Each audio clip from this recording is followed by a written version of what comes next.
Tiongkok saat ini telah mengukuhkan dirinya sebagai salah satu kekuatan global paling dominan, bersaing secara langsung dengan Amerika Serikat untuk merebut gelar sebagai ekonomi terbesar di dunia.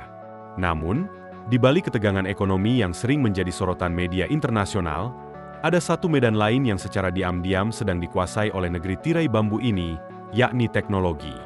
Bukan sekadar teknologi biasa, tetapi teknologi futuristik yang dulu hanya bisa kita bayangkan lewat film-film fiksi ilmiah, mulai dari mobil listrik revolusioner hingga sepeda motor dan mobil terbang. Perkembangan pesat ini telah membunyikan alarm di berbagai negara besar, termasuk Amerika Serikat, yang merasa terancam oleh dominasi teknologi Tiongkok. Akibatnya, Washington mulai menerapkan tarif dagang yang tinggi sebagai upaya membendung laju Tiongkok. Namun, upaya ini justru semakin memanaskan persaingan antara dua raksasa ekonomi dunia. Pertanyaannya adalah, bagaimana Tiongkok bisa mencapai titik ini? Bagaimana mereka mampu melesat begitu jauh, hingga membuat Amerika kewalahan mengejar? Mari kita telusuri lebih dalam. Kita harus kembali ke awal dekade 1980-an, ketika Tiongkok masih dipandang sebagai negara tertutup dengan pengaruh global yang minim. Segalanya mulai berubah ketika pada tahun 1984, pemerintah Tiongkok meluncurkan konsep kawasan ekonomi khusus di beberapa kota seperti Shenzhen, Zhuhai, dan Xiamen. Kawasan ini diberikan kebijakan fiskal dan regulasi yang lebih longgar guna menarik investor asing dan mempercepat pembangunan industri lokal. Shenzhen, yang dulunya hanyalah desa nelayan kecil, berubah drastis menjadi pusat industri elektronik, bahkan sering dijuluki sebagai Silicon Valley-nya Tiongkok.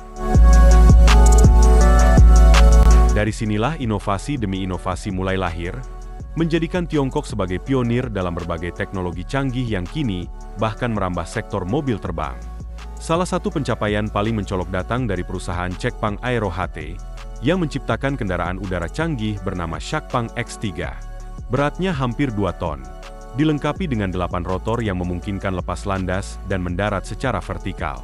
Mobil terbang ini tak hanya berfungsi di udara, tetapi juga dapat digunakan di darat layaknya mobil listrik biasa. Dengan kapasitas 2 penumpang dan pandangan panorama 270 derajat, kendaraan ini mampu melaju hingga kecepatan 130 km per jam dan terbang selama kurang lebih 35 menit. Bahkan, sistem pengisian ulang tenaganya sangat canggih, memungkinkan satu bagian baterai untuk mengisi daya bagian lainnya, menciptakan efisiensi yang luar biasa. Namun, ambisi Tiongkok tidak berhenti di langit. Mereka juga telah mengguncang industri otomotif global dengan melampaui Tesla dan menjadi produsen mobil listrik terbesar di dunia. Salah satu contoh inovatifnya adalah BYD Yangwang U9, sebuah mobil sport listrik yang tidak hanya cepat, tetapi juga bisa berputar 360 derajat dan melompati rintangan, fitur yang hampir tak terbayangkan sebelumnya. Faktor utama dari keberhasilan ini adalah dominasi Tiongkok dalam produksi baterai mobil listrik. Negara ini memproduksi sebagian besar baterai lithium-ion dunia, memberikan keunggulan biaya dan kemandirian rantai pasokan yang tidak dimiliki banyak negara lain. Selain kendaraan dan baterai, Tiongkok juga menguasai sektor energi terbarukan secara global. Negara ini memproduksi sekitar 90% dari seluruh panel surya di dunia, dan diperkirakan akan menghasilkan 60% dari seluruh energi terbarukan dunia pada tahun 2028. Hal ini memperkuat posisi Tiongkok sebagai pemimpin masa depan dalam transisi energi bersih. Namun, yang paling mengkhawatirkan bagi Amerika Serikat adalah kemajuan Tiongkok dalam bidang kecerdasan buatan. Perusahaan-perusahaan Tiongkok kini memegang jumlah paten kecerdasan buatan terbanyak secara global dan mampu menghasilkan sistem yang canggih dengan biaya produksi yang lebih rendah dibandingkan pesaing barat. Salah satu perusahaan kecerdasan buatan Tiongkok, DeepSeek, bahkan sempat melampaui popularitas ChatGPT dalam hitungan hari, menjadikannya sistem kecerdasan buatan yang paling banyak digunakan di dunia. Yang menarik, pencapaian DeepSeek lahir bukan dari kelebihan, tetapi dari keterbatasan. Karena kesulitan memperoleh chip modern akibat sanksi, mereka justru memutar otak dan menggunakan chip lama serta metode yang belum dipublikasikan untuk menciptakan kecerdasan buatan yang lebih efisien dan lebih murah, dan hasilnya luar biasa. Sebagai respons, perusahaan teknologi raksasa Tiongkok seperti Tencent juga tidak tinggal diam. Mereka menciptakan chatbot Yuan yang segera menyalip DeepSeek dalam jumlah pengguna aktif di Tiongkok. Ini menunjukkan bahwa persaingan kecerdasan buatan di Tiongkok bukan hanya tajam, tetapi juga progresif dan terus berkembang dalam waktu yang sangat singkat. Kebangkitan teknologi Tiongkok ini tentu bukan kabar baik bagi Amerika Serikat. Pemerintah AS kini bergerak cepat dengan mengumumkan paket investasi raksasa senilai 500 miliar dolar, bekerja sama dengan para pemain besar di Silicon Valley, demi memperkuat infrastruktur dan daya saing kecerdasan buatan Amerika. Apa yang terjadi di dunia saat ini bukan sekadar persaingan ekonomi atau teknologi biasa. Ini adalah babak baru dalam sejarah global, perebutan dominasi atas masa depan. Dan sejauh ini, Tiongkok tampaknya selangkah lebih depan. Tapi bagaimana sebenarnya Tiongkok bisa mengembangkan teknologinya secepat itu? Perlu dipahami, kemajuan yang luar biasa ini bukan terjadi secara kebetulan atau dalam waktu singkat. Semua berawal dari langkah strategis besar yang diambil pada tahun 2015, saat pemerintah Tiongkok meluncurkan inisiatif besar bernama Made in China 2025, sebuah program nasional ambisius yang bertujuan mengubah citra negara tersebut dari sekadar pabrik dunia menjadi kekuatan teknologi global yang mandiri.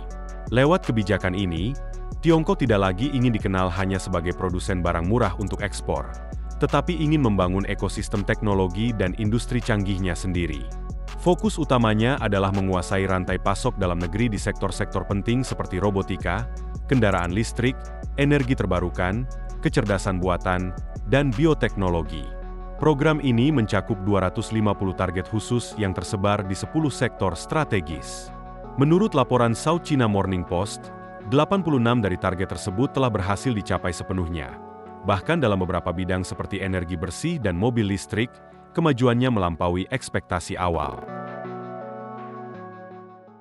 Salah satu bidang yang menjadi bukti dominasi Tiongkok adalah dunia e-commerce. Nama-nama seperti Shein, yang populer di kalangan anak muda di Brasil dan banyak negara lainnya, karena koleksi fashionnya yang murah dan modis, menjadi representasi sukses ekspansi global mereka. Lalu ada juga AliExpress, yang sudah lama dikenal sebagai surga bagi pecinta barang elektronik dan aksesori murah. Belakangan muncul juga Temu, pemain baru yang mulai menyaingi platform asal Singapura, dan tentu saja raksasa Alibaba, yang merupakan kekuatan dominan e-commerce di Tiongkok dan salah satu yang terbesar di dunia. Meski banyak nama perusahaan Cina belum sepopuler merek barat di banyak negara, satu pencapaian mencolok yang tak bisa disangkal adalah keberhasilan mereka dalam menghadirkan platform media sosial pertama non-Amerika yang benar-benar mendunia, yaitu TikTok. Aplikasi video pendek ini, yang dikembangkan oleh ByteDance, telah menjadi simbol nyata pengaruh budaya global Tiongkok. Dengan lebih dari 1,7 miliar pengguna aktif secara global, dan lebih dari 100 juta hanya di Brasil, TikTok menjadi platform utama bagi generasi muda dan alat penting dalam diplomasi budaya Tiongkok. Menariknya, dominasi Tiongkok tidak dibangun dengan cara yang mencolok. Mereka cenderung bergerak dengan strategi yang halus dan taktis. Huawei, misalnya, meskipun tidak seterkenal Apple atau Samsung di mata publik, diam-diam telah membangun jaringan telekomunikasi di lebih dari 170 negara. Peran utamanya dalam pengembangan dan distribusi teknologi 5G, khususnya di negara-negara berkembang seperti Afrika, Asia, dan Amerika Latin, menjadikannya pemain kunci dalam infrastruktur global. Banyak negara memilih solusi Huawei karena harganya yang kompetitif dan kemampuannya yang solid, bahkan ketika beberapa negara barat mulai melarangnya dengan alasan keamanan nasional. Teknologi 5G ini telah menciptakan ketergantungan yang signifikan terhadap Tiongkok, karena sistem komunikasi dan internet modern semakin bergantung pada infrastruktur yang mereka bangun. Banyak orang tidak menyadari bahwa koneksi internet cepat yang mereka nikmati, terutama di kawasan berkembang, sangat mungkin didukung oleh peralatan buatan Tiongkok. Di sisi lain, sektor otomotif futuristik juga sedang direvolusi oleh perusahaan-perusahaan Tiongkok. Salah satu contohnya adalah Skyrider 1, kendaraan inovatif yang dikembangkan oleh Rictor, anak perusahaan dari perusahaan Quickwell yang sebelumnya hanya memproduksi sepeda dan skuter. Kini, mereka telah menciptakan sepeda motor terbang bertenaga listrik penuh, sebuah kombinasi antara teknologi bersih, mobilitas tinggi, dan gaya hidup futuristik. Motor ini dirancang dengan sistem keamanan canggih, termasuk parasut otomatis, dan mampu terbang dengan kecepatan hingga 100 km per jam. Versi paling hemat dayanya memiliki waktu terbang sekitar 25 menit, sementara versi penuh bisa mencapai 40 menit, 2 kali lebih lama dibandingkan pesaing seperti Hover BK496, yang hanya mampu mengudara selama 10 menit dan masih menggunakan bahan bakar fosil. Semua ini menunjukkan bahwa Tiongkok tidak hanya mengejar inovasi, tetapi juga keberlanjutan, efisiensi, dan desain futuristik. Kendaraan seperti ini dijual dengan harga sekitar $60.000 AS, jumlah yang cukup tinggi, tapi tergolong masuk akal untuk teknologi canggih sekelas ini. Namun, perlu dicatat bahwa ekspansi teknologi Tiongkok yang pesat juga menimbulkan kekhawatiran besar di dunia barat, khususnya di Amerika Serikat. Banyak pejabat AS menuduh perusahaan-perusahaan seperti TikTok dan Huawei melakukan praktik pengumpulan data besar-besaran yang diduga dapat digunakan oleh pemerintah Tiongkok untuk kepentingan ekonomi, intelijen, hingga geopolitik. TikTok dituduh melacak kebiasaan pengguna, termasuk lokasi dan preferensi, sementara Huawei dituduh mencuri informasi sensitif melalui jaringan telekomunikasi. Meski tuduhan-tuduhan tersebut terus mencuat, perusahaan-perusahaan Tiongkok tetap melaju tanpa melambat. Keberadaan mereka semakin terasa di kehidupan sehari-hari masyarakat dunia, entah melalui mobil listrik, panel surya, pakaian fashion murah, atau aplikasi di ponsel kita. Inilah yang membuat dominasi Tiongkok terasa begitu kuat namun juga begitu tenang. Tanpa perlu banyak deklarasi, raksasa Asia ini telah menjadi salah satu negara dengan pengaruh teknologi terbesar dan paling luas di planet ini. Jadi, apa pendapat kalian tentang kemajuan teknologi yang dicapai Tiongkok? Apakah mereka benar-benar telah melampaui negara-negara lain dalam hal inovasi dan kecanggihan?